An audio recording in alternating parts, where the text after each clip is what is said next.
हा चालू. जय श्रीराम. आज सोलापुरात गोमासाची गाडी सापडलेली आहे. माड्यामध्ये कत्तलखाना आहे मोठा. त्या कत्तलखान्यातनं ही गाडी आलेली आहे आणि ड्रायव्हरनं सांगितलंय माड्यातलं गोमास आणलंय. काय बघा हे मास दाखवत आहे मुंडी बघा इकडे गाईची मुंडी. त्याला हातात घ्यायला लावतो. इकडे रे इकडे मी तू हातात घेते. बघा ही गाईची मुंडी घे तू काढ. हातात उचल की बोकाच्या गाईची मुंडी बघा. आणि ह्याच्या ही माड्यामध्ये कारवाई झाली आहे. तिथं आम्ही 2 ते 10 2-4 वेळा तिथं आम्ही रेट टाकली होती. ज्या वेळेला आम्ही तिथं रेट टाकतो त्यावेळेला तिथले बनकर साहेब कुठल्याही प्रकारची कारवाई करत नाहीत. पण हे अशा प्रकारे हे बघा गोमास आणलेले असते. गाईची मुंडकं बघा हे असल्या प्रकारे असले इजडे आपल्या इथं येऊन हे सगळे प्रकार करतात. आणि आता तर बकरी ईद आहे. बकरी ईदला अजून हजारो गाया कापल्या जाणार आहेत.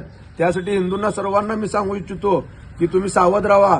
आणि पोलीस प्रशासनाला कालच मिटिंग झाली एसपी साहेबांची इथं की माड्यामधली आम्ही कारवाई करून सांगितले होते. आज माड्यातनंच हे माल कापून आले. कुठून आणलं रे सांग.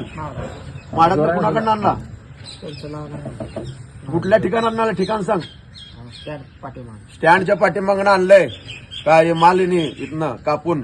आणि पोलीस चौकी तिथून जवळच्याच अंतरावर आहे तरी सुद्धा तिथं कटिंग होतीये. आणि आम्ही रेट टाकले होते तिथं काय सापडत नाही म्हणून बनगर साहेब रिपोर्ट देतात.